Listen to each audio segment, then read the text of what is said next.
Awe, nos delegação oficial do Comitê Olímpico de Aruba está sali para Paris para o Jogo Olímpico que está começar outro semana. E dessa aqui nang a bins hace visita se kami e se colega minister Andy Cruz para apresentar nosso paquete de uniforme que nós hiba kone. Mas se bisa que é esse jacket e polo shirt na flanela hobby bonita, tour den e desenho de fauna de Aruba. Botaweita tortuga, botaweita lagadishi, botaweita trupial. Colonna somente bonita di nostra lama, colonna blau di scurte clar. E também é um material que está bom para o meio ambiente. É um bonito uniforme, mas mais que turcos, é bom para escutar que os atletas não estão preparando full swing, bom preparar para o Jogo Olímpico que está começar na Paris, dia 26 de julho.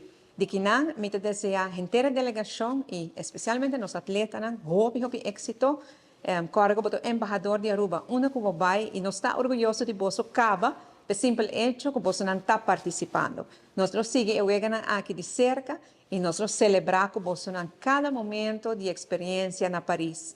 Assim nós orgulhosos, sigue assim nós orgulhosos, hope êxito e que Deus bendiga você.